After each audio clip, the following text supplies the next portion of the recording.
तो ये कहानी है कोगा की एक बेकार सा साइकिक लड़का जिसे हर वक्त घोस्ट घेर लेते थे क्योंकि वो उनको देख सकता था। लेकिन ये सब तब बदल गया जब वो एक्सोर्सिस्ट बना और उसने एक हॉन्टेड इन खोजा जहाँ घोस्ट बैडीज थी। और जब वो वहाँ पर रहने लगा तो रिवेंज के लिए उनके साथ क्लैपिंग करने लगा।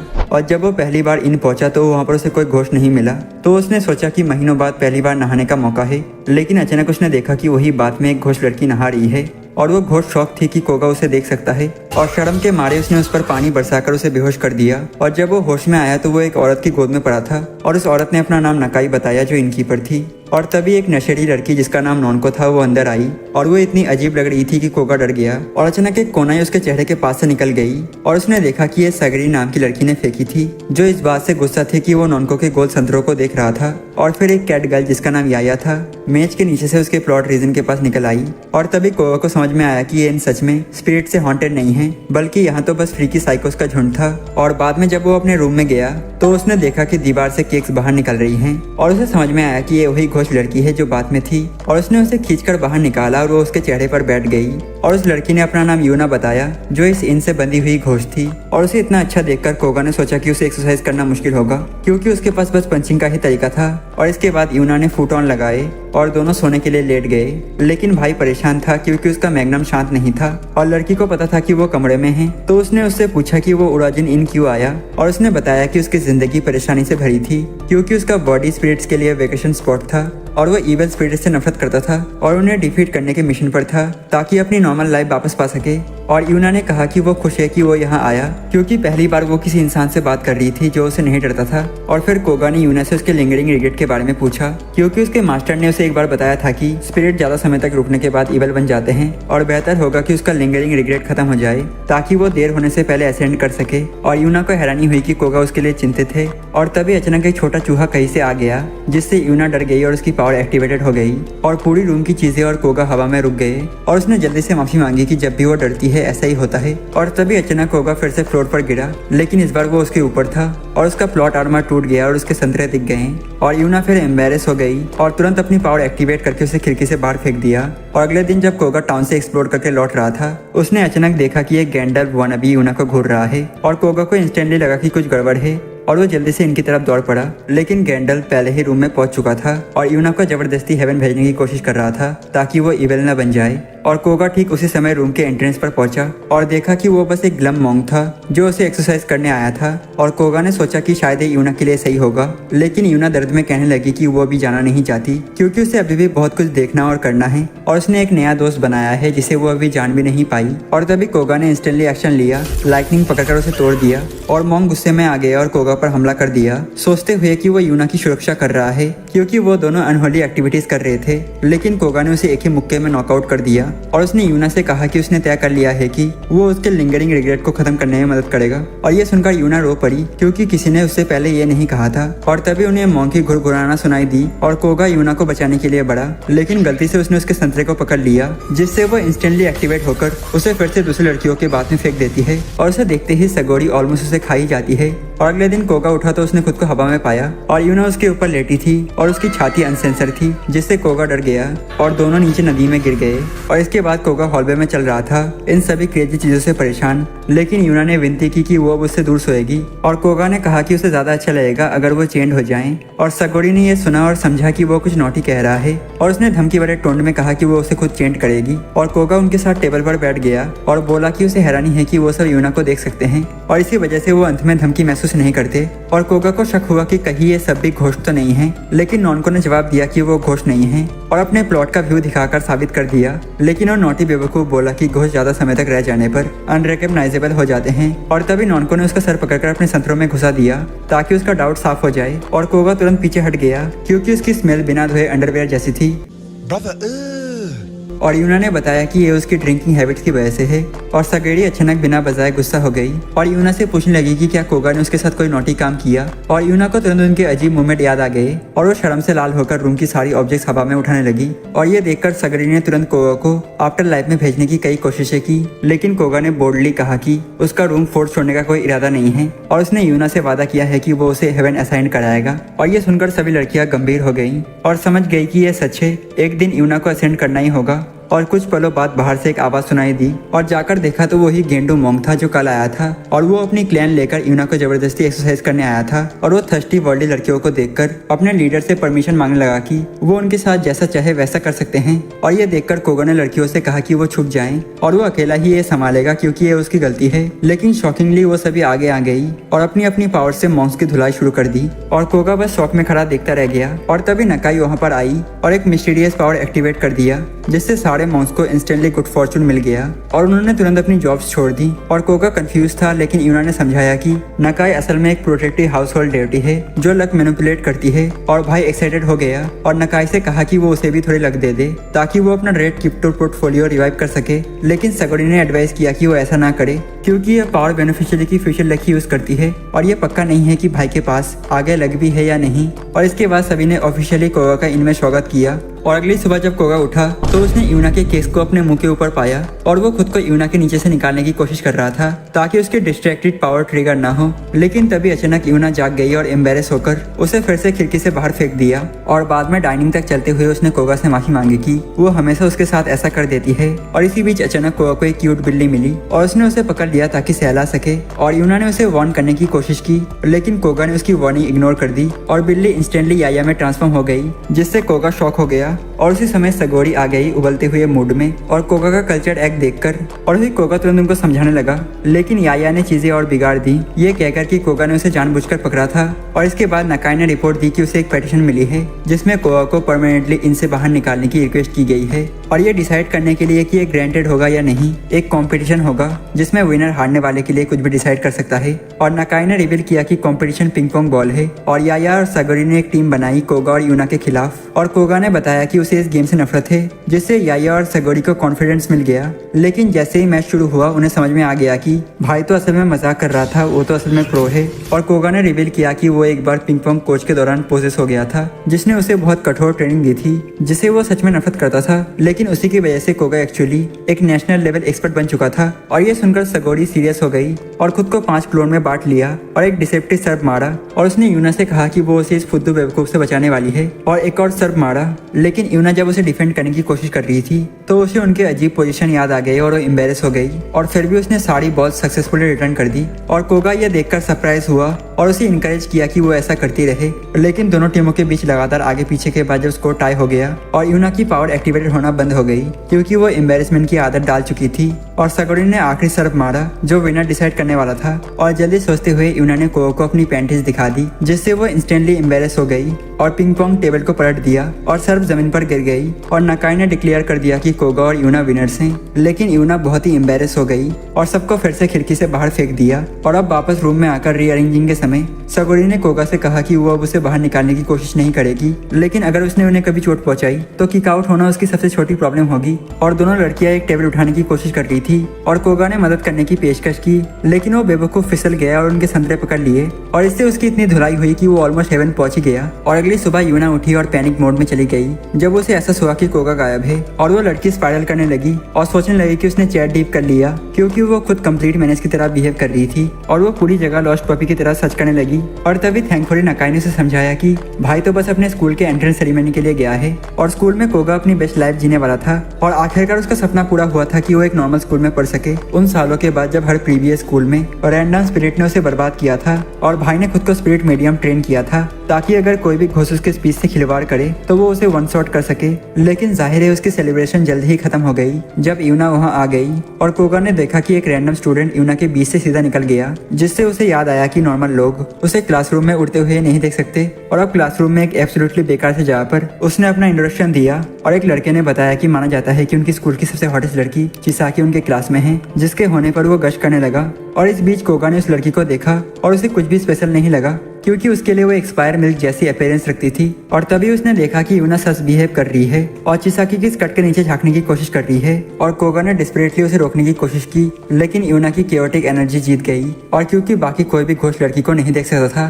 तो इसलिए सभी ने मान लिया कि थरकी कोगा ही है। और बेचारा कोगा खुद को एक्सप्लेन करता रह गया लेकिन पूरी क्लास ने उसे चलता फिरता रेड फ्लैग लेवल कर दिया। और तभी उसे यूना को कन्फ्रंट करना पड़ा कि उसने उसे ऐसे क्यों फंसाया। और यूना ने माफी मांगी और समझाया कि वो बस टेस्ट कर रही थी कि क्या वो स्कूल यूनिफॉर्म फॉर्म में चेंज कर सकती है, क्योंकि उसके कपड़े बेसिकली उसके स्पिरिचुअल बॉडी का हिस्सा थे और वो आउटफिट बस सोचकर स्वैप कर सकती थी। और कोगा ने जब पॉइंट आउट किया कि अगर उसके कपड़े उसके बॉडी का हिस्सा हैं तो वो टेक्निकली हमेशा नेकेड घूम रही है, और ये सुनकर यूना टमाटर से भी ज्यादा लाल हो जाती है और उसकी सस्पेंशन पावर पूरी तरह क्रेजी हो गई और उसने पूरे क्लासरूम को हवा में उठाकर रेसलिंग मैच की तरह पटक दिया। और कुछ ही पलों बाद पूरी क्लास बातें करने लगी कि नया ट्रांसफर स्टूडेंट पहले ही दिन से लड़कियों की स्कर्ट उठा रहा है। और खुद को पूरी तरह बेवकूफ महसूस करते हुए कोगा खड़ा हुआ और पूरी रिस्पॉन्सिबिलिटी ली और सबको बताया कि वो स्पिरिट मीडियम है और उसके साथ जो घोस्ट थे वही असली परेशानी है। और नेचुरली क्लास को लगा कि उसका दिमाग खराब हो गया है और उन्होंने उसे रोस्ट करना शुरू कर दिया कि वो एब्सोल्युटली बकवास बोल रहा है। लेकिन चिसाकी उसे ऐसे घूर रही थी जैसे वो उसके मैग्नम का साइज देख सकती हो।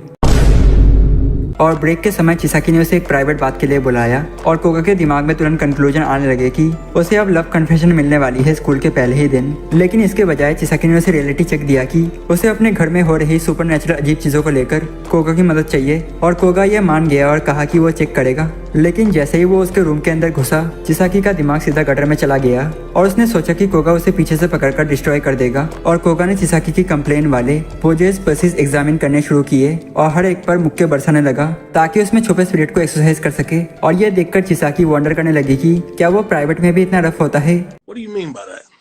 और जब कोगा को एहसास हुआ कि टॉयज में असली स्पिरिट नहीं है तो उसने सोचा कि कोई उन्हें डिस्टेंस से कंट्रोल कर रहा है और उसने एक प्लसी यूना को दिया कि वो उसमें स्पिरिचुअल सिग्नेचर चेक करे। और बेचारी यूना बहुत एक्साइटेड थी क्योंकि उसने अब तक बस हंगामा किया था, अब पहली बार मददगार महसूस कर रही थी। लेकिन तभी प्लेसेस अचानक मूव करने लगे और यूना डर गई और उसकी सस्पेंशन पावर इंस्टेंटली एक्टिवेट हो गई और सबको फिर हवा में उछाल दिया। और कोगा एक कॉम्प्रोमाइजिंग पोजीशन में चिसाकी के साथ लैंडिंग हुआ, जिससे चिसाकी इतनी एम्बेरस हो गई कि उसने उसे रूम से बाहर फेंकते हुए लूजर कहा। लेकिन क्योंकि अभी भी प्रॉब्लम अनसुलझी थी और इसलिए कोगा ने वहाँ रुके रहने का फैसला किया। और उस रात जब चिसाकी ने अपना बात खत्म किया, स्टफ्स एनिमल जिंदा हो गए और उसके कपड़े फाड़ने लगे जब तक कि वो अनसेंसर नहीं हो गई। और तभी कोगा दरवाजा तोड़कर अंदर आया और एक्शन एनिमेस की तरह पोजेस टॉयज पर मुक्के बरसाने लगा। और उसने उनमें से एक को पकड़ा और अपनी स्पिरिट लीन टेक्निक इस्तेमाल की ताकि यह पता लगा सके कि इन पागलपंथी के पीछे कौन स्ट्रिंग खींच रहा है। और टेल को फॉलो करते हुए वो एक स्केची हुडी वाले आदमी तक पहुंचे जो अपनी लिमिट से ज्यादा अहंकारी हो गया और उसने उनसे लड़ने के लिए एक मॉन्स्टर को समन कर दिया।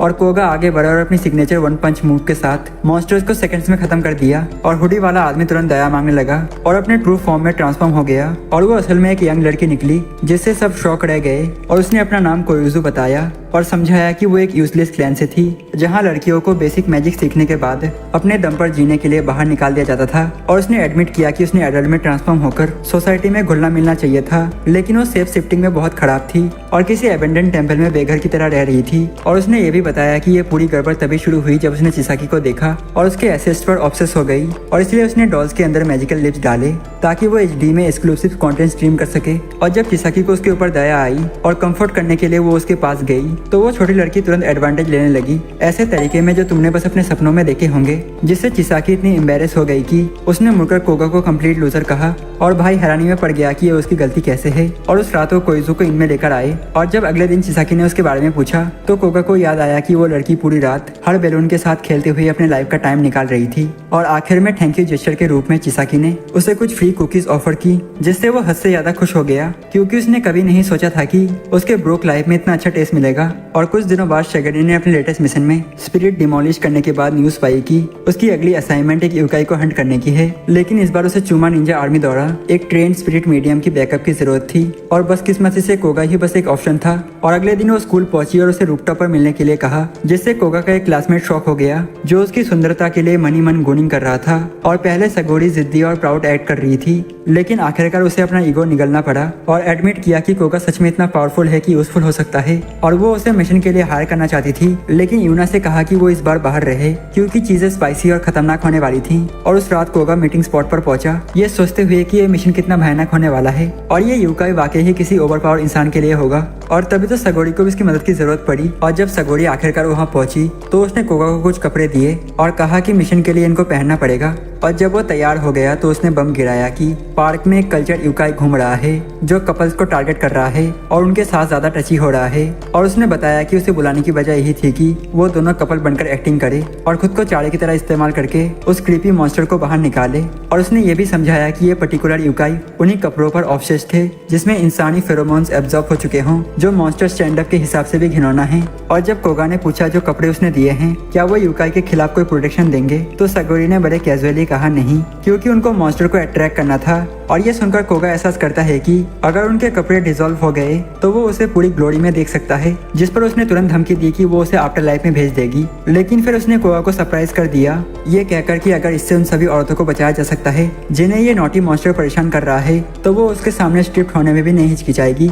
और इसके बाद वो दोनों पार्क में वॉक करने लगे और काफी देर चलने के बाद भी उनको यूकाई का कोई साइन नहीं मिला। और कोगा को शक हुआ कि मॉन्स्टर शायद सगेरी की इंटेंस मर्डरर इंटेंट को माइल दूर से महसूस कर सकता है, इसीलिए छुपा हुआ है। और वही सगेरी को ऐसा नहीं लगता था और उसने कहा कि वो क्यूट लड़की से ज्यादा गिगा चैट जैसी बिल्ड है और इसीलिए यूकाई ने शायद उनको रोमांटिक कपल के बजाय दो दोस्तों को ऐसे ही चलते हुए समझ लिया। और ये सुनकर कोगा ने सजेस्ट किया कि उन्हें कन्विंसिंग दिखने के लिए हाथ पकड़ना चाहिए। और जैसे ही उन्होंने ऐसा किया एक घना कोहरा आ गया और उनको पूरी तरह ढक लिया। और यहाँ तक कि उनको ये भी पता नहीं था कि वो रेनबो पार्टी में है या नहीं। और उनके कपड़े तुरंत डिसॉल्व होने लगे और सगोरी कोहरे से बाहर कूद गई ये देखने के लिए कि क्या हो रहा है। और वही कोगा अंदर ही रहा और जो भी ये परेशानी कर रहा था उसे लड़ाई करने की कोशिश करने लगा। और उसने जल्दी ही कोहरे के सोर्स को स्पॉट किया और एक डेवास्टेटिंग मुक्का लॉन्च कर दिया और उसके एक ही पंच ने पूरा इलाका साफ कर दिया, जिससे सगेरी दंग रह गई। और उसे हमेशा लगा था कि कोगा के हाथों से सबसे इम्प्रेसिव काम बस संतरे टटोलना ही हो सकता है। और कोहरा हटते ही असली मॉन्स्टर सामने आया, एक भयानक मकड़ी। और सगोरी ने बिना समय गवाए अपने निंजा ड्रैगन्स बाहर निकालकर उस पर झपट्टा मारा और कुछ ही सेकंड्स में उसे टुकड़ों में काट डाला। लेकिन जैसे ही वो अपने अटैक के बाद हवा से नीचे गिर रही थी कोगा उसे पकड़ने के लिए दौड़ पड़ा और उसका पूरा प्लॉट उसके सामने थाली में परोस दिया गया। और सगेरी शर्म से लाल हो गई और फिर से अपना पूरा गुस्सा कोगा पर उतार दिया। और वापस अपने नॉर्मल कपड़ों में बदलने के बाद कोगा ने उनके फैंसी कपड़ों का जिक्र किया जो अब फट चुके थे। और सगोरी ने कहा कि उसे वैसे भी वो कपड़े पसंद नहीं थे, लेकिन कोगा ने कॉम्प्लीमेंट दे दिया कि वो उसमें क्यूट लग रही थी। और ये सुनते ही उसका चेहरा इंस्टेंटली लाल हो गया और अगले कुछ दिनों तक वो सिर्फ आईने में खुद को ही देखती रही कोगा की कॉम्प्लीमेंट्स की वजह से। और अगले दिन लंच के दौरान कोयुजू नकाई की कुकिंग स्किल की तारीफ कर रही थी, लेकिन नकाई को बुरी खबर देनी पड़ी कि वो एक इम्पोर्टेंट ट्रिप पर जा रही है और उसके लौटने तक किचन का सारा काम इन्हें ही संभालना होगा। और उसके जाते ही सबने मिलकर किचन की जिम्मेदारी बांटी, लेकिन सबने मिलकर एब्सोल्युटली बर्बादी बना दिया और आखिर में गिल्ड फ्रिज बनकर आई। और जब सबने टेस्ट किया तो हैरान रह गए और पता चला कि इसे कोगा ने बनाया है और सभी स्टंट थे। और उसने समझाया कि उसने एक बार एक प्रोफेशनल शेफ के घोस्ट के साथ पोसेस हो गया था जिसने उसे ग्रिलिंग और कुकिंग के सारे टिप्स सिखा दिए। और जब याया ने उसका ग्रिल्ड फिश टेस्ट किया तो वो इतनी शॉक हुई कि अगले ही दिन कोगा के पीछे लपसी पप्पी की तरह घूमने लगी। और कोगा को समझ नहीं आया कि ये क्या हो रहा है और वो जितना उसे अवॉइड करने की कोशिश करता वो उतनी ही उसका पीछा करती, यहाँ तक कि बाथरूम तक, क्योंकि फिश कितनी भी टेस्टी क्यों ना हो उसका क्यूकम्बर तो और भी बड़ा था। और बाद में जब वो साथ बैठे थे तो यूना ने नोटिस किया कि याया ऐसा तभी से बिहेव कर रही है जब से कोगा ने खाना बनाया। और तभी कोगा को एहसास हुआ कि वो बस ग्रिल्ड फिश के लिए डेस्परेट है और उसने उसके लिए और फिश बनाया और उसे देने गया, लेकिन खुद खाने के बजाय उसने सारी ग्रिल्ड फिश अपने यूकाई नेकोगामी को खिला दिया, जिससे कोगा को सरप्राइज हुआ क्योंकि उसे पता ही नहीं था कि वो क्रिएचर का इस पूरे समय ध्यान रख रही थी। और उसने उसे स्वीट तरीके से शुक्रिया कहा और पूछा कि क्या वो उसके लिए फिर से ग्रिल्ड फिश बना सकता है। और कोगा भी खुशी खुशी मान गया और अगले दिन भी याया उसे हर जगह फॉलो करती रही, जिससे सबको लगने लगा कि वो अभी भी फिश चाहती है या अब उसे ग्रिल्ड करने के लिए ही चाहती है। और अगले हफ्ते चिसाकी आई और कोगा से यूना के बारे में पूछताछ करने लगी और वो काफी जानने के लिए उत्सुक थी कि ये मिस्टीरियस घोस्ट गर्ल असल में दिखती कैसी है। और उसने पूछा कि क्या वो उसकी फोटो ले सकती है ताकि ये देखे कि कैमरा कुछ कैप्चर करता है या नहीं। लेकिन यूना ने कोगा से कहा कि उसे ये रिले करे कि वो फोटोज लेना पसंद नहीं करती क्योंकि वो हमेशा डरावनी लगती है। लेकिन चिसाकी उससे बात करना चाहती थी और कोगा ने कहा कि घोस्ट से बात करने के लिए 10 साल की ट्रेनिंग और नियर डेथ एक्सपीरियंस की जरूरत होती है। और चिसाकी ने वो रिस्क नहीं लिया, लेकिन जब उसने देखा कि चिसाकी सच में डिटरमिन है बात करने के लिए तो यूना ने एक उतना भी अच्छा आइडिया सुझाया कि वो लिखकर बात कर सकते हैं। और दोनों लड़कियां क्लास के दौरान चैट करती रही, जिससे चिसाकी पूरी तरह से डिस्ट्रैक्टेड हो गई और कोगा बस वही बैठा सोच रहा था कि ये दोनों किस तरह के गप्पे मार रहे हैं। और उनकी बातचीत कोगा की तरफ शिफ्ट हुई और चिसाकी को शॉक हुआ ये जानकर कि यूना वास्तव में उसी रूम में रह रही है। और चिसाकी से जेलस हो गई और बेवकूफ की तरह पूछ बैठी क्या वो डेटिंग कर रहे हैं। और यूना एम्बैरेस हो गई और इसे मना कर दिया, लेकिन चिसाकी ने सोचा कि ये सेफ नहीं है कि वो दोनों सेम रूम में रहे क्योंकि कोगा का मैग्नम उसे ओवरपावर कर सकता है। और यही बीच कियोस में टीचर ने चिसाकी को क्लास में पैसेज पढ़ने के लिए बुलाया, लेकिन क्योंकि वो लेसन पर ध्यान नहीं दे रही थी उसे ये भी नहीं पता था कि कहाँ से शुरू करे। और टीचर ने इसे बर्दाश्त नहीं किया और उसे पनिश किया कि वो स्कूल के बाद क्लासरूम मटेरियल साफ करे। और इससे यूना बहुत बुरा महसूस कर रही थी क्योंकि वो हमेशा सबको अपने आसपास के परेशानी में फंसा देती थी। और बाद में चिसाकी अपने पनिशमेंट का काम खत्म कर चुकी थी यूना के इनविजिबल असिस्टेंट की वजह से। और दोनों अपने heart to heart conversation continue कर रही थी। और चिसाकी ने बताया कि वो यूना का शुक्रिया अदा करना चाहती है उसकी सारी मदद के लिए। और यूना को याद आया कि उसने पहले उसके यूनिफॉर्म को झांकने की कोशिश की थी और चिसाकी ने ऑफर किया कि घोष लड़की अपनी क्यूरियोसिटी पूरी करे। और यूना पहले हिचकिचा रही थी क्योंकि वो चिसाकी की काइंडनेस का फायदा नहीं उठाना चाहती थी, लेकिन जब चिसाकी ने इंसिस्ट किया कि वो जैसा चाहे एक्सप्लोर कर सकती है तो यूना तुरंत उसके कपड़े खोलने लगी जैसे वो कोई गर्ल टू गर्ल फिल्मिंग कर रही हो। और चिसाकी की गुडीज का थोड़ा एग्जामिनेशन करने के बाद वो दुखी हो गई कि वो नहीं देख पाएगी कि यूना स्कूल यूनिफॉर्म में कैसी दिखती है, लेकिन यूना ने चिसाकी का हाथ पकड़कर गाइड किया ताकि वो उसके कर्व्स को फील कर सके। और वही कोगा ने उनको चेक करने का फैसला किया। और अचानक इंटरप्शन ने दोनों लड़कियों को इतना चौंका दिया कि वो दोनों एक कॉम्प्रोमाइजिंग पोजीशन में एक दूसरे के ऊपर गिर पड़ी। और जैसे ही भाई ने ये सीन देखा और तुरंत एग्जिस्टेंशियल क्राइसिस में चला गया। और बाद में रूफ टॉप पर यूना ने प्राउडली अपने नए स्कूल यूनिफॉर्म ट्रांसफॉर्मेशन को दिखाया और चिसाकी का शुक्रिया अदा किया ये सब पॉसिबल बनाने के लिए। और क्योंकि अभी भी चिसाकी उसे ठीक से नहीं देख सकती थी और उसने फिर से फोटो लेने का ऑफर किया, समझाते हुए कि फोटोज हमेशा यादें प्रिजर्व करने का तरीका है। और हालांकि वो थोड़ी अनिच्छुक थी लेकिन उसने आखिरकार मान लिया। लेकिन जब चिसाकी ने फोटोज चेक किया तो उसने पाया कि यूना किसी हॉरर मूवी की तरह दिख रही थी। और उसने अपनी कंपोजर बनाए रखी और जल्दी से हर तरह के फिल्टर अप्लाई किया ताकि फोटोज थोड़ी कम डरावनी दिखे। और इम्प्रूव फोटो देखकर यूना बहुत खुश हुई और उसने चिसाकी का थॉटफुल होने के लिए शुक्रिया अदा किया। और उस रात कोगा घर आया और देखा कि नॉन को अपने कैजुअल कपड़ों में आराम फरमा रही है। और इस पर उसने पूछा कि क्या उसके पास असल में कोई जॉब है या फिर वो भी एक बेरोजगार पर्सन है जो अपना समय बर्बाद कर रही है। और तभी उनके दरवाजे पर एक क्रेजी एडिटर आया और बताया कि नॉनको असल में एक मांगा आर्टिस्ट है जो डेंजरसली मेजर डेडलाइन मिस करने वाली थी। और नॉनको ने एडमिट किया कि उसने अभी तक कोई प्रोग्रेस नहीं की थी और कोगा से प्रोजेक्ट खत्म करने में मदद मांगने लगी। और नॉनको ने अपनी मांगा लाइटनिंग स्पीड में बनानी शुरू कर दी, जबकि कोगा और एडिटर किनारे से मॉडल सपोर्ट दे रहे थे। और जैसे ही वो ड्रॉ कर रही थी वो साइको की तरह बिहेव करने लगी क्योंकि प्लॉट इतनी रेडिकुलस थी। और आखिरकार वो एक क्वेश्चनेबल सीन पर फंस गई जिसमें मेन कैरेक्टर एक लड़की के साथ बहुत ज्यादा हैंसी हो रहा था। और तब उन्होंने डिसाइड किया कि कोगा रेफरेंस मॉडल बनकर मदद करे, जिसे सुनकर वो शॉक रह गया। और दोनों ने स्कूल यूनिफॉर्म पहनकर सीन रिक्रिएट किया। और शुरू में कोगा बहुत साई था क्योंकि वो इनोसेंट था और जानबूझकर किसी लड़की को टच नहीं करता, लेकिन नॉनको ने कहा कि जब मौका मिले तो सब कुछ पकड़ ले। तो भाई ने तुरंत जंगली मोड एक्टिवेट कर दिया और अपने मैनर्स छोड़ दिए और ज्यादा इंटेंस हो गया जैसे वो पूरी तरह उसे निगलने वाला हो। और कुछ घंटे बाद कोगा ने नोटिस किया कि नॉनको ने काम शुरू करने के बाद अब तक अल्कोहल का एक बूंद भी नहीं लिया, जो उसके लिए बहुत अनयूजुअल था क्योंकि वो एडिक्टेड थी। और उसने पूछा कि क्या उसे सच में अपना जॉब पसंद है। और नॉनको ने अपनी पुरानी कहानी शुरू की। वो पहले यूकाई हंटर थी, बिल्कुल सगरी जैसी, लेकिन एक पर्टिकुलरली खतरनाक मिशन में उसे लगभग नियर डेथ एक्सपीरियंस हुआ जिसने उसे एहसास दिलाया कि वो अपनी लाइफ को इतना ज्यादा वैल्यू देती है कि उसे इतनी खतरनाक करियर के लिए रिस्क नहीं करना चाहिए। और अब आखिरकार नॉनको ने अपना काम खत्म किया। और जब कोगा ने बहाना देने की कोशिश की लेकिन वो ये देखकर रुक गया कि उसने फिर से ड्रिंक करना शुरू कर दिया है और जैसे उसकी मिशन हो अपने किडनीज को खत्म करने की। और इसके साथ ही वो अपने क्रिएशन स्टेट में स्ट्रिप भी हो गई। लेकिन कोगा इस बिहेवियर से सरप्राइज नहीं हुआ क्योंकि ऐसा हमेशा होता था जब भी नॉनको कोई प्रोजेक्ट कंप्लीट करती। और कुछ दिनों बाद जब कोगा और यूना स्कूल के लिए निकल गए तो नकाए भी जल्दी से स्कूल यूनिफॉर्म पहनकर इनसे चुपके से भागने लगी। और जैसे ही वो बिना किसी को देखे भागने की कोशिश कर रही थी उसने देखा कि कोगा वापस आ रहा है और तुरंत घबरा गई, डरते हुए कि वो उसे पकड़ लेंगे। और वो कोगा के लिए सॉरी महसूस कर रही थी और उसने अपनी लक मैनिपुलेशन पावर एक्टिवेट की जिससे समन हुआ एक रैंडम जंगली पिगी जिसने तुरंत कोगा पर हमला कर दिया और उसे अपनी मर्जी के बिना उठाकर ले गया। लेकिन क्योंकि नाकाई की पावर्स हमेशा काउंटर रिएक्शन इफेक्ट के साथ काम करती थी और इसलिए एक डॉग ने उसका पीछा पूरे स्कूल तक किया। और स्कूल में उसने अपना समय सेलिब्रिटीज को फिंगरलिंग करने और टिपिकल स्टूडेंट एक्टिविटी करने में बिताया। और वो बहुत एक्साइटेड थी कि वो ये सीक्रेट अपने इन वाले दोस्तों से छुपा सकती थी क्योंकि यही एक तरीका था कि वो अपने फेस को इनकी मैनेजर के रूप में बचा सके। और ब्रेक टाइम के दौरान जब वो हॉलवे से गुजर रही थी तो एक बूढ़ा मोटा आदमी जो बाद में प्रिंसिपल निकला उसने उसे रोका और कहा कि उसने कभी नहीं सोचा था कि वो वास्तव में उसकी स्कूल की स्टूडेंट बनेगी। और नकाई ने भी जवाब दिया कि उसने कभी नहीं सोचा था कि उसका बचपन का दोस्त जिसकी गैप टूथ हाईवे से भी वाइट थी वो एक स्कूल चलाने लगेगा। और ये दोनों बचपन के दोस्त थे, लेकिन नकाई ने एक भी दिन उम्र में नहीं बढ़ाई थी क्योंकि वो हाउस होल्ड प्रोटेक्टेड ड्यूटी के रूप में थी।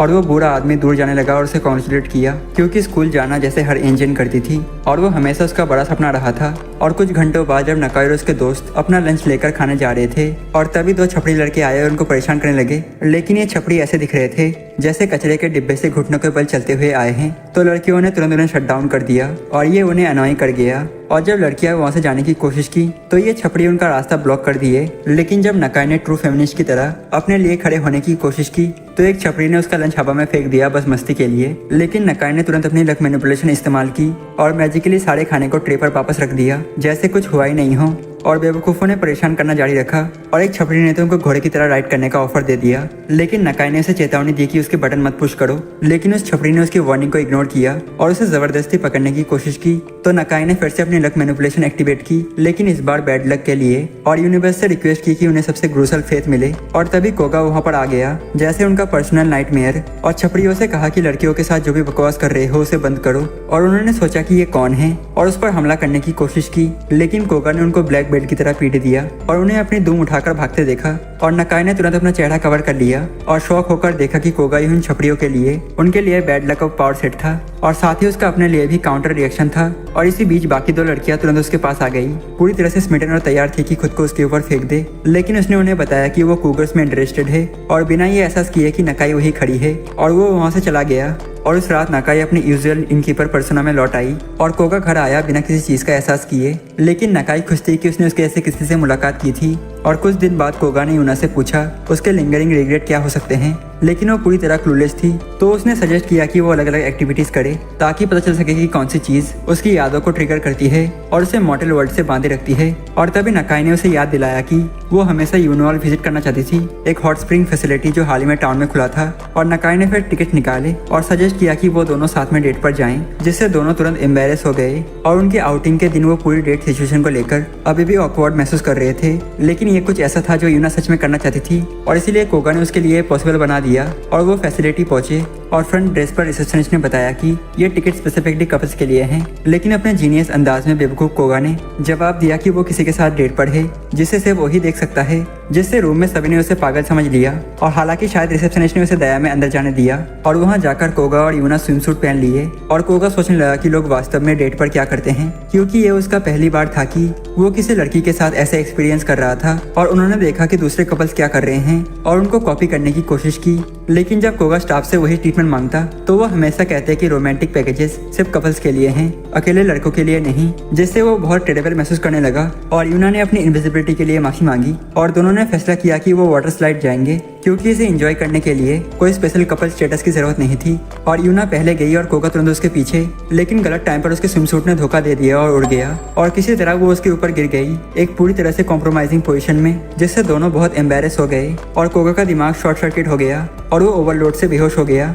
और उस शाम वो दोनों हॉट स्प्रिंग सौना में रिलैक्स कर रहे थे, लेकिन कोगा अपनी बॉडी को कंट्रोल में रखने के लिए स्ट्रगल कर रहा था। और उन्होंने नोटिस किया कि वो पूरे डेट के दौरान अजीब और अनकंफर्टेबल बिहेव कर रहा था। तो उसने कहा कि भले ही उसने हमेशा डेट पर जाने का सपना देखा था और अप्रिशिएट करती है कि वो उसके लिंगरिंग रिग्रेट को सॉल्व करने के लिए डेस्परेट था और वो चाहती है कि वो अगली बार उसके साथ आए, लेकिन अपनी नॉर्मल सेल्फ की तरह टेंस और ऑकवर्ड नहीं।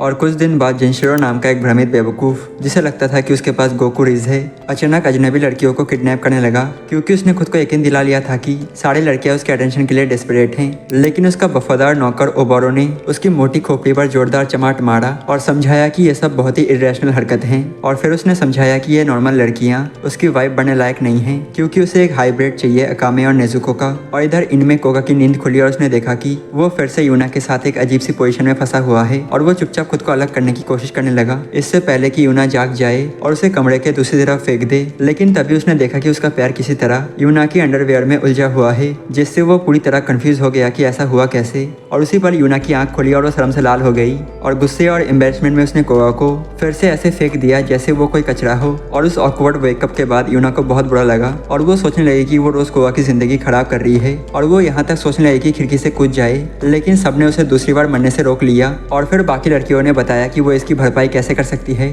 और इसलिए यूना तुरंत नाश्ते के समय कोगा के लिए सॉस लेकर आई और थोड़ी बातचीत के बाद यूना ने कोइजू से कहा कि वो इनके लिए अपनी पहली ऑफिशियल एरेंड की तैयारी करे जिसकी सुपरविजन वो खुद करेगी। और ये सुनकर कोगा हैरान रह गया। और बाद में जब दोनों एरेंड पूरा करके लौट रहे थे और तभी रास्ते में चलते हुए जिनशिरो ने यूना को देख लिया और वो सही लड़की की तलाश में था और उसे लगा कि उसे परफेक्ट लड़की मिल गई है और वो डिस्काउंटेड सुपर हीरो जैसी कॉन्फिडेंट के साथ उसके पास आया और बोला कि वो उसे अपनी ब्राइड बनाना चाहता है। और ये सुनकर यूना इतनी घबरा गई कि उसकी सस्पेंशन पावर अपने आप एक्टिवेट हो गई और जिनशिरो सीधे पास की नदी में जा गिरा। लेकिन डिस्करेजमेंट की जगह वो और एक्साइटेड हो गया क्योंकि वो किसी पावरफुल इंसान के ही तलाश में था और उसने कोई मिस्टीरियस एनर्जी एक्टिवेट की जिससे वो हवा में उड़ गया और उसके कपड़े तुरंत सूख गए। और ये देखकर यूना और कोइजू दोनों चौंक गए और फिर उसने जबरदस्ती यूना को पकड़ लिया और बोला कि उसे पसंद हो या ना हो वो उसे अपनी ब्राइड बनाएगा। और यूना ने इसका विरोध किया और अपनी सस्पेंशन एबिलिटीज से छूटने की कोशिश की, लेकिन इस बार उसकी ताकत उस पर काम नहीं कर रही थी। और तभी कोइजू ने मदद के लिए चिल्लाकर कहा कि यूना पहले से ही कोगा की ब्राइड है क्योंकि वो हर रात उसके साथ इनकॉग्निटो घूमती है। ये सुनकर जिनशिरो गुस्से में आ गया और अपने दिमाग में अजीब अजीब सीन इमेजिन करने लगा, लेकिन पीछे हटने की बजाय वो और भड़क गया और उसने कहा कि वो उस लड़की को सबक सिखाएगा जिसने उसकी फ्यूचर वाइफ को छुआ है। और तभी उन्होंने एक मैजिकल पोर्टल खोला और जिनशिरो यूना को लेकर उसमें कूद गया और कोइजू खुद को बेबस महसूस कर रही थी और फिर भी उसने लीप मैजिक से हमला किया, लेकिन ओबरो ने उसके सारे वीक्स अटैक आसानी से रोक दिए। और कोइजू ने रोते हुए कहा कि कोगा जरूर यूना को बचाने आएगा और इस पर ओबरो हंस पड़ी और बोली कि उसका मालिक यूगा लेक का ब्लैक ड्रैगन गॉड है और कोगा उसकी ताकत के सामने कुछ भी नहीं है। और यूना ने उनसे विनती की कि वो किसी को नुकसान ना पहुंचाएं और कोइजू से कहा कि वो उन्हें बचाने ना आए क्योंकि उसे डर था कि कोगा खतरे में पड़ सकता है। और फिर वो पोर्टल के जरिए गायब हो गए और पीछे कोइजू को रोता हुआ छोड़ गए। और रास्ते में कोइजू की मुलाकात कोगा और सगड़ी से हुई और उसने सब कुछ बता दिया और खुद को दोषी मानने लगी, लेकिन कोगा ने कहा कि इसमें उसकी कोई गलती नहीं है। और कोगा ने तुरंत यूना को बचाने की तैयारी शुरू कर दी और कोइजू भी छोटी होकर उसके साथ जाने को तैयार हो गई। और अभी सगड़ी ने उसे चेतावनी दी कि ब्लैक ड्रैगन गॉड एक असली ड्यूटी माना जाता है और वो इतना ताकतवर है कि चुमा क्लैन भी उसे नहीं हरा सकता। लेकिन कोगा को किसी ओवर हाइप मोफो से कोई फर्क नहीं पड़ा और उसने फिर भी जाने का फैसला कर लिया। और उसका इतना पक्का इरादा देखकर सागिरी ने भी उसके साथ जाने का फैसला कर लिया, लेकिन अब वो चुमा निंजा के तौर पर नहीं बल्कि यूना के एक दोस्त के रूप में उसकी मदद करना चाहती थी। और इधर रियुगा कैसल में ओबरो ढेर सारी किताबें लेकर आई जिसमें सही वाइफ एथिकेट और बिहेवियर के बारे में लिखा था। और ये देखकर यूना को समझ आ गया कि ये लोग अपने पागलपन भरे प्लान को लेकर पूरी तरह सीरियस है। और उसने साफ कहा कि उसे जिनशिरो से कोई फीलिंग्स नहीं है, लेकिन ओबरो ने पूछा कि क्या ये सब कोगा की वजह से है जो उसे पहले ही क्लाउड 9 पर ले जा चुका है। और तभी यूना ने बताया कि वो कोगा को खुशी देने की बजाय सिर्फ दर्द और परेशानी ही देती आई है और शायद वो उसके लिए बैड लक है। और ओबरो ने मौका देखा और सुझाव दिया कि उसे जिनशिरो से शादी करने के बारे में सोचना चाहिए ताकि कोगा बिना उसकी वजह से होने वाली परेशानियों के अपनी बेस्ट लाइफ जी सके। और यूना इस बात पर सोचने लगी और उधर कैसल के पास पहुंचकर कोगा और सगेरी ने एक रेस्क्यू प्लान बनाया जिसमें सगेरी चुपके से जाकर यूना को बचाएगी जबकि कोगा सामने से ब्लैक ड्रैगन गॉड को चैलेंज करके डिस्ट्रैक्शन पैदा करेगा। और सगेरी ने जल्दी से एक टाइट फिटिंग आउटफिट पहन लिया जो उसके सारे कर्व्स दिखा रहा था। और ये देखकर कोगा का ध्यान तुरंत भटक गया, लेकिन उसने खुद को संभाल लिया इससे पहले कि सगेरी उसे ही मार देती। और सगेरी ने समझाया कि जो ट्राइट्स उसने पहनी है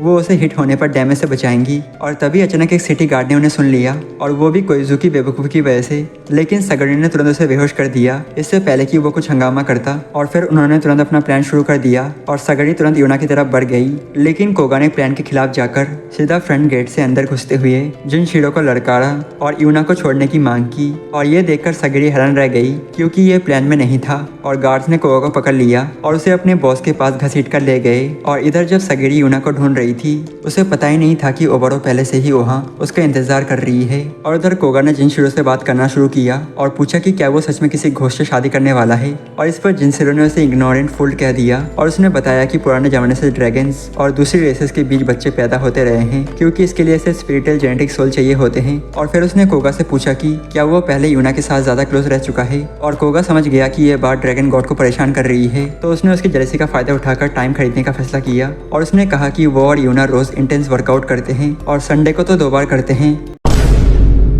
और ये सुनकर जिनशिरो जेलसी से हरा पड़ गया। और इधर सगेरी आखिरकार यूना के कमरे में पहुंच गई, लेकिन वो ऐसे बातों में टाइम बर्बाद करने लगी जैसे उसके पास बहुत समय हो। और अचानक ओबरो ने उस पर हमला कर दिया। और हालांकि वो ये देखकर इम्प्रेस थी कि सगेरी स्पिरिट क्लोज बैरियर से अटैक्स का डैमेज एब्जॉर्ब कर रही थी। और हालात बिगड़ते देखकर यूना ने कोइजू से भागने को कहा, लेकिन जब सगेरी ने लड़ने की कोशिश की तो ओबरो ने बिना मेहनत के उसे बुरी तरह हरा दिया। और फिर वो उसे घसीट कर जिनशिरो के पास ले गई और बोली कि वो सगेरी को भी अपनी वाइफ बनाना चाहे क्योंकि उसके पास भी जबरदस्त स्पिरिचुअल पावर है और साथ ही एक जूसी संतरों की फैक्ट्री भी है।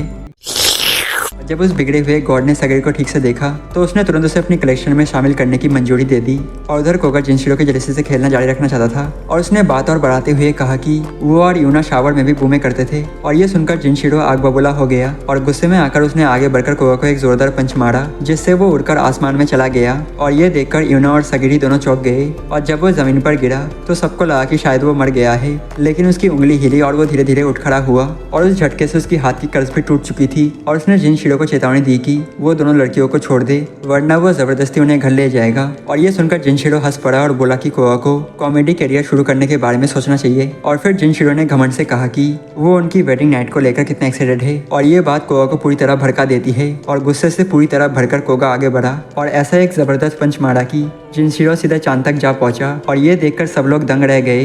और तभी कोगा ने बताया कि कभी वो एक बहुत ताकतवर स्पिरिट मीडियम के घोस्ट के कब्जे में आ गया था, जिसने उसे जबरदस्ती अपना स्टूडेंट बना लिया था। और उस ब्रूटल ट्रेनिंग की वजह से ही उसे इतनी ताकत मिली कि वो आखिरकार जिनशिरो को हरा सका। लेकिन उसने ये भी साफ किया कि वो लड़कियों पर कभी हाथ नहीं उठाता। और सब लोग हैरान थे कि वो सच में ब्लैक ड्रैगन गॉड को हरा सकता है। और ज्यादातर सबऑर्डिनेट्स तो भागने के बारे में सोचने लगे, लेकिन तभी ओबारो को वो वादा याद आ गया जो उसने जिनशिरो की मदद से किया था युगा क्लैन को मजबूत बनाने का। और इसलिए उसने सबको साथ रहने को कहा और बोली कि वो खुद ही यह मामला संभालेगी। और उसने तुरंत अपनी पूरी पावर्स अनलीश कर दी और कोगा ने भी अपने डेविस्टेटिंग पंचेस से जवाब दिया। और ओबारो ने बड़ी सावधानी से डॉज कर रही थी क्योंकि उसे पता था कि एक भी डायरेक्ट हिट उसे सीधे शैडो रेलम भेज देगी। और लड़ते लड़ते अचानक उसके कपड़े फट गए और उसके बाउंसी फ्लोटेज दिखने लगे। और तभी कोगा को एहसास हुआ कि वो लड़की है और ओबारो ने उसे याद दिलाया कि वो लड़कियों को नहीं मारता। और ये सुनते ही कोगा अटैक छोड़कर डिफेंस में चला गया और ओबारो ने उसकी हेजिटेशन का फायदा उठाने की कोशिश की और तलवार से ब्रूटल हमला करने लगी। और तभी अचानक नॉन को कहीं से प्रकट हुई और उसने अपने बियर हैंड से तलवार पकड़ ली।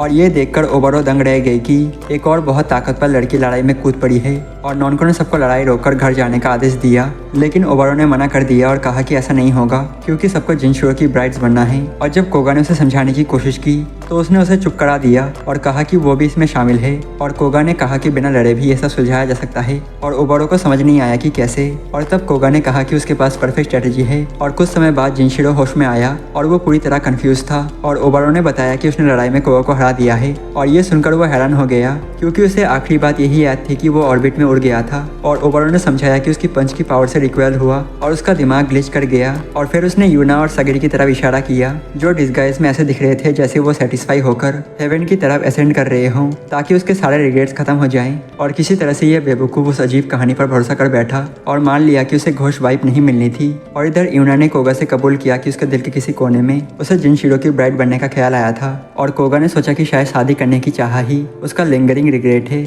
लेकिन यूना ने समझाया कि उसने ये सब इसलिए सोचा था क्योंकि उसे लगता था कि वो कोगा को सिर्फ दर्द और परेशानी देती है।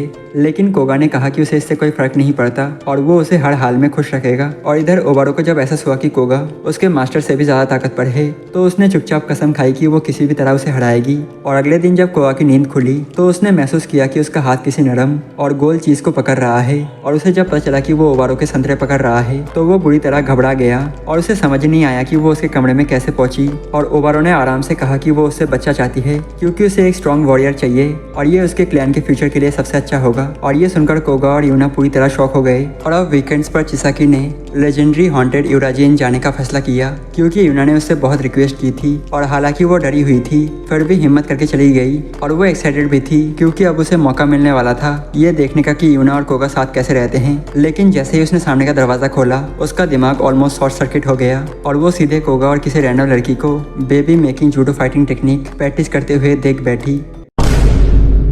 कोगा ने तुरंत जल्दी से समझाने की कोशिश की कि जब वो देख नहीं रहा था तो ओबारो उस पर कूद गई थी। लेकिन चिसाकी को यह बात ज्यादा भरोसेमंद नहीं लगी और इधर ओबारो उठी और चुपचाप चली गई क्योंकि उसका पूरा प्लान बर्बाद हो चुका था। और तभी कोइजू कमरे से निकलकर ऐसे चिसाकी का स्वागत करने लगी जैसे कुछ भी अजीब हुआ ही ना हो। और बाकी इनके लोग भी नए गेस्ट का स्वागत करने आ गए। लेकिन जब सगरी ने देखा कि चिसाकी कितनी प्यारी तरीके से तैयार हुई है तो उसे अपनी खराब फैशन सेंस पर पूरी तरह से एग्जिस्टेंशियल क्राइसिस हो गया। और फिर कोगा ने बताया कि वो काम पर जा रहा है और शायद सुबह तक ही लौटेगा क्योंकि उसे नए यूनिफॉर्म के लिए पैसे कमाने थे। और वो हर बार कोइजू पर डिपेंड नहीं रह सकता था कि वो मैजिकली उसके लिए यूनिफॉर्म बना दे। और अब रात के खाने पर सब लोग बैठकर गपशप करने लगे और लड़कियों ने चिसाकी को वही रात रुकने के लिए मना लिया और उसने मान भी लिया।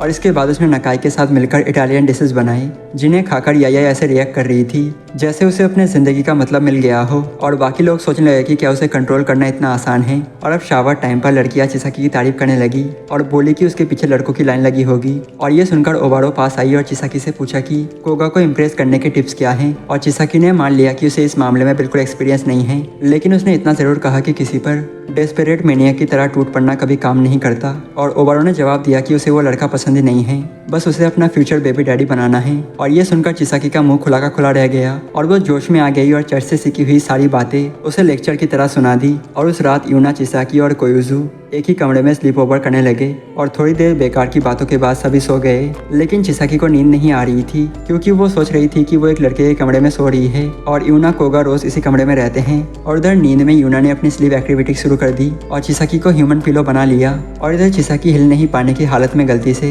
यूना का बैलून पकड़ लेती है और ये समझ आते ही उसने यूना को ठीक से सुला दिया। लेकिन वो ये सोचकर एम्बेरस हो गई कि अगर यूना रोज कोगा के साथ ऐसे ही सोती है तो क्या हाल होता होगा। और कुछ देर बाद कोगा काम से लौटा और ऐसा लग रहा था कि जैसे वो कोई मैराथन दौड़कर आया हो। और वो इतना थका हुआ था कि वहाँ गेस्ट होने की परवाह किए बिना सीधा बिस्तर पर गिर पड़ा। और चिसाकी और ज़्यादा अनकंफर्टेबल हो गई जब कोगा का चेहरा उसकी तरफ आ गया तो उसने सोचा कि अब निकलना ही पड़ेगा। लेकिन यूना की नींद वाली बाहें वाइल्ड हो गई और उसने चिसाकी को कसकर पकड़ लिया और उससे छूटने की कोशिश में वो सीधे कोगा के चेहरे पर गिर पड़ी और वो बुरी तरह एम्बेरेस्ड हो गई। और जब उसने वहाँ से भागने की कोशिश की तो कोगा ने नींद में उसके अंडरवियर पकड़ ली और तभी छोटी कोयुजू जाग गई और उसने चिसाकी के संतरे और उसका चेहरा एकदम पास से देख लिया। और उसने सोचा कि ये इस एनिमे का सबसे अजीब एक्सप्रेशन होगा और उसने सपना समझकर ये सोचा कि ये मौका हाथ से नहीं जाने देना चाहिए क्योंकि उसे चिसाकी का प्लॉट बहुत पसंद था।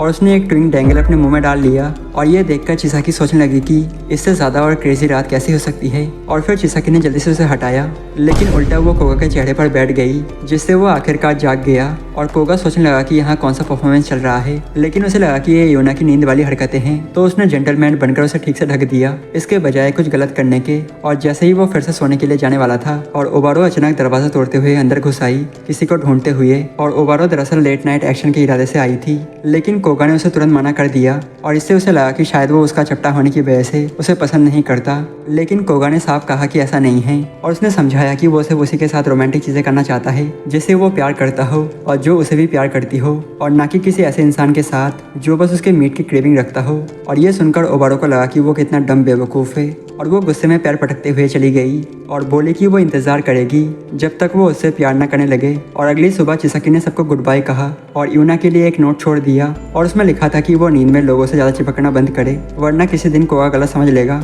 और मूड में आकर उसकी एंट्री डिस्ट्रॉय कर देगा। और ये पढ़कर यूना तुरंत शर्म से लाल हो गई। और अब अगले हफ्ते स्कूल में टीचर ने बताया कि अगले हफ्ते सीसाइड स्कूल ट्रिप होने वाली है और सब लोग अपनी पसंद का स्विम सूट पहन सकते हैं। और ये सुनते ही पूरी क्लास एक्साइटमेंट से पागल हो गई, लेकिन सगीरी घबरा गई क्योंकि उसके वार्डरोब में जो स्विम सूट थे वो एप्रन जैसे लगते थे और उसकी फैशन सेंस इतनी खराब थी कि उसे लगा कि वो बीच पर तैरने की जगह बर्तन धोने आई लगेंगी और वो जैसे तैसे एडजस्ट करने ही वाली थी। और तभी अरोरा ने उसकी परेशानी देख ली और अरोरा ने कहा कि उन्हें स्विम सूट शॉपिंग पर जाना ही होगा क्योंकि वो सगड़ी को रॉकली की तरह कपड़े पहनकर बीच पर नहीं जाने देगी जब बाकी सब बीच मॉडल जैसे दिखेंगे। और फिर अरोरा ने आइडिया दिया कि कोगा को भी साथ ले चलते हैं और ये सुनकर सगड़ी और एम्बेरेस्ड हो गई और अरोरा ने कहा कि उन्हें एक लड़के की ओपिनियन चाहिए पिक्स के लिए। और ये सुनकर सगड़ी समझ गई कि अब वो फंस चुकी है और वो कैसे कोगा से शॉपिंग चलने को कहे बिना इसे डेट जैसा बनाए। और उस रात वो बहुत देर तक कोगा के दरवाजे के बाहर खड़ी रही और सोचती रही कि क्या बोले। और जब कोगा बाहर निकला और उसे लॉस्ट पपी की तरह खड़ा देखा तो पूछा क्या हुआ है। और सगड़ी सीधा बोलने वाली थी लेकिन वो घबरा गई और उल्टा बोल दिया कि उसे स्विमसूट स्टोर में किसी स्पिरिट को हंट करने में मदद चाहिए। और कोगा ने ये बेवकूफ़ी भरी कहानी तुरंत मान ली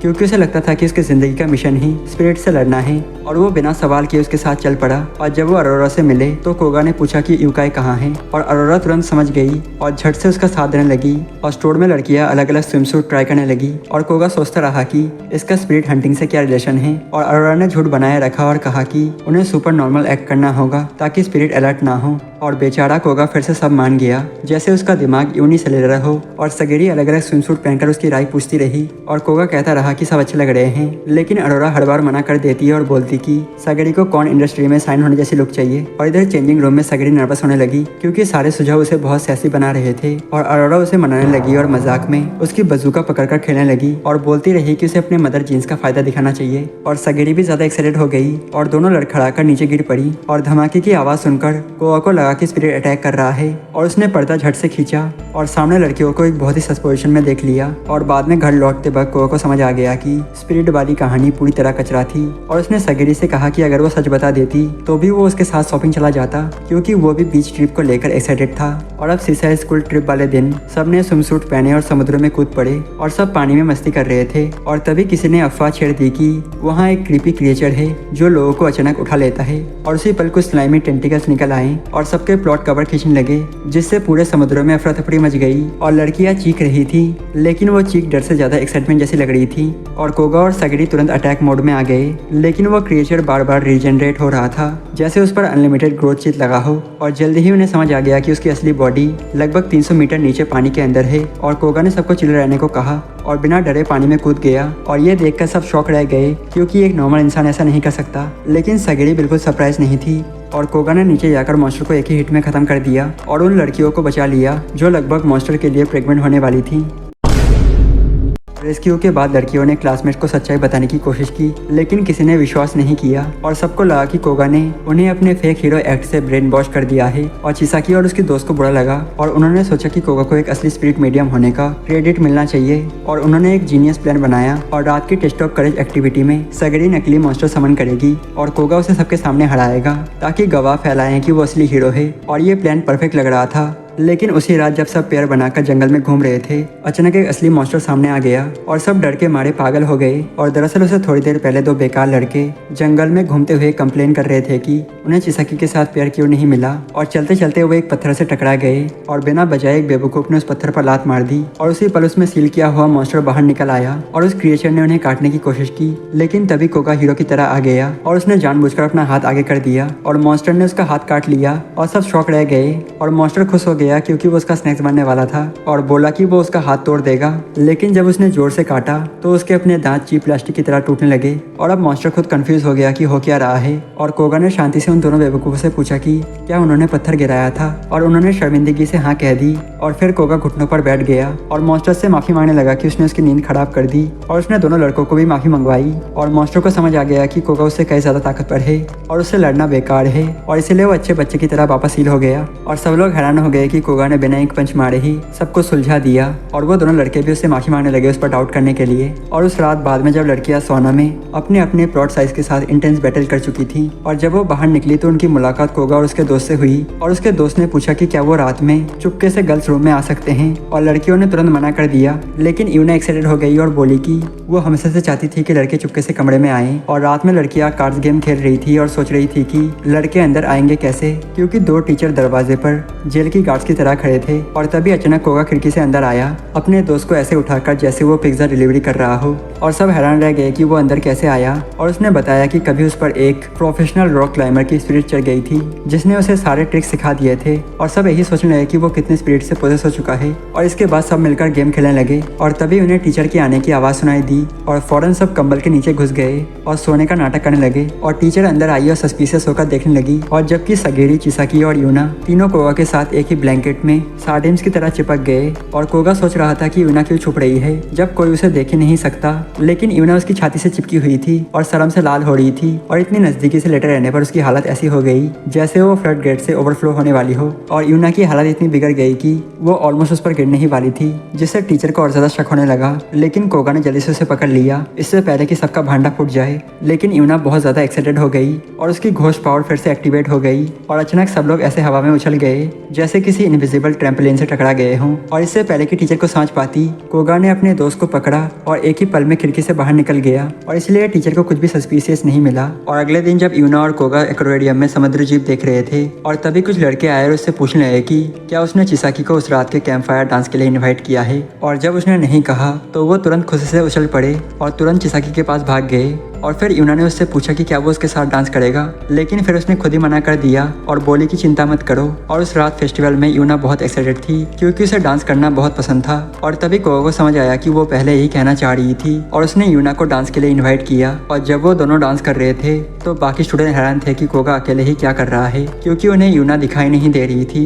लेकिन चिसाकी को शक हो गया कि वो यूना के साथ ही डांस कर रहा है और यूना एम्बेरस थी कि कहीं सभी उसे साइको ना समझ लें। लेकिन कोगा ने कहा कि वो उसे साफ देख सकता है और ये सुनकर वो और ज्यादा ब्लश करने लगी। और अगले हफ्ते बीच एडवेंचर के बाद कोगा, सगेरी और याया टेस्ट की तैयारी कर रहे थे और तभी ओबारो अचानक आई और कोगा की पीठ पर अपने सॉफ्ट पिलोज से मसाज करने लगी और सब ये देखकर शॉक रह गए। और इसके बाद वो कोइजू के पास गई जिसे मैजिक स्पेल की अच्छी नॉलेज थी और उससे कोगा के लिए लव पोशन बनाने की भीख मांगने लगी। और इधर नॉन को स्टडी रूम में सस्पिशियस हालत में लॉलीपॉप लेकर आई और उसे चाटने लगी जब तक वो क्रीमी ना हो गया। और यूना ने स्टडी ग्रुप के लिए पाफे बनाए और जब वो देने जा रही थी तब कोइजू और ओबारो ने उसे रोक लिया और उसे उठाकर ले जाने में मदद करने लगे। और कोइजू ने चुपके से एक पाफे में लव पोशन मिला दिया और ओबारो से कहा कि वो याद रखे कि कौन सा वाला है। और रास्ते में नॉनको ने अचानक एक पाफे उठा लिया और खाने लगी और ओबारो ने बड़ी मुश्किल से उसे वापस रखवाया और कहा कि वो यूना से अपना वाला मांगे। लेकिन जब सब स्टडी रूम पहुंचे तो ओबारो को एहसास हुआ कि सारे पाफे मिक्स हो चुके हैं और अब उसे नहीं पता था कि लव पोशन किस में है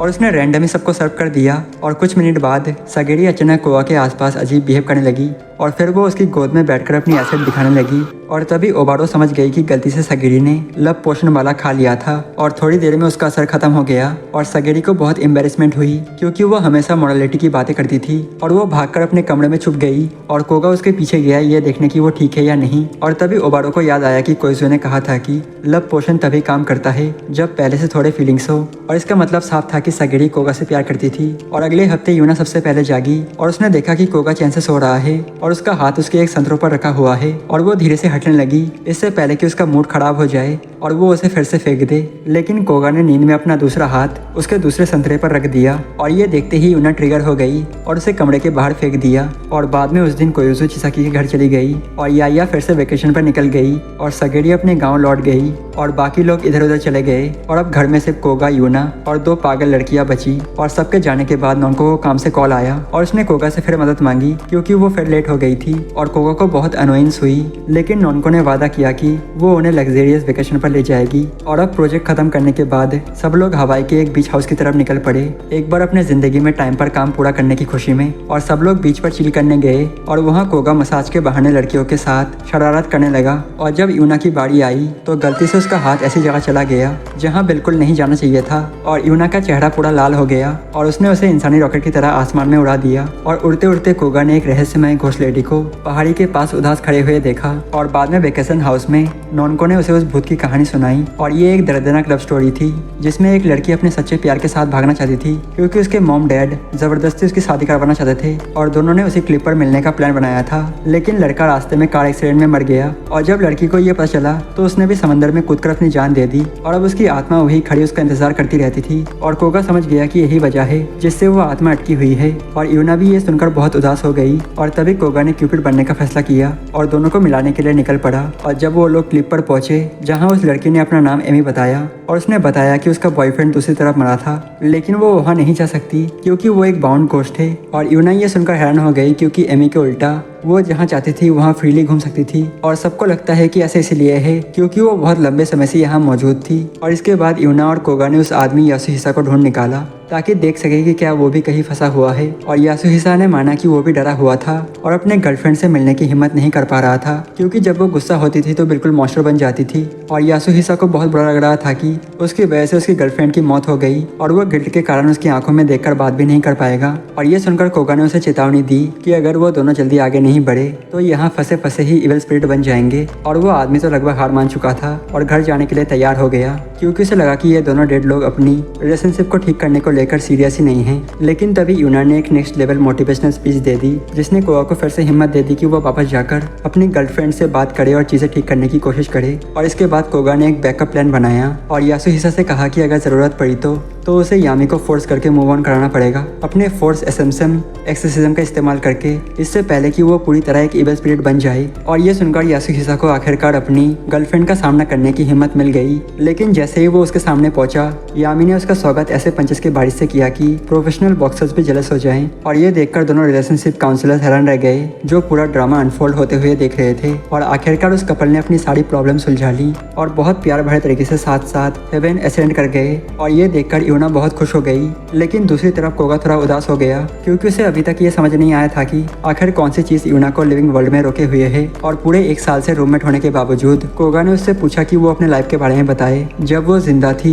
पर यूना ने कहा कि उसे अपनी पास्ट की मेमोरीज बिल्कुल भी याद नहीं है, और उसे बस इतना याद है कि एक सुबह अचानक वो इनमें जागी थी और पहली बार नकाई से मिली थी, और नकाई ने ही उसे यूना नाम दिया था। और उधर नॉनको और ओबारो सोच रहे थे कि ये दोनों इतनी रात को बाहर क्या कर रहे हैं, लेकिन उन्हें ये देखकर हैरानी हुई कि यूना बाकी घोस्ट से बिल्कुल अलग लेवल की है। और इसलिए उन्हें लगा कि जब वो जिंदा थी तब वो शायद कोई बहुत ही पावरफुल स्पिरिट मीडियम रही होगी। और आखिर में यूना ने कोगा से कहा कि उसे इनमें जितने भी दोस्त मिले हैं उनसे वो सच में खुश है, और उसे समझ नहीं आता कि आखिर उसके पास ऐसा कौन सा रिग्रेट बचा होगा जो उसे यहाँ रोके हुए है। और ये सुनकर कोगा पूरी तरह स्पीचलेस हो गया। और अगली सुबह कोगा एक बहुत ही बुरे सपने से जागा, जिसमें वो यूना को आग में भेजे जाने से बचाने की कोशिश कर रहा था। लेकिन होश में आते ही उसे पता चला कि उसने फिर से यूना के संतरे पकड़ लिया था, और हमेशा की तरह उसकी किस्मत खराब ही निकली। और बाद में दोनों बाहर खेल रहे थे, और कोगा ने ठान लिया था कि वो यूना को ईवल बनने से रोकेगा और उसके साथ रहेगा जब तक कि वो आखिरकार हेवन एसेंड न कर जाए।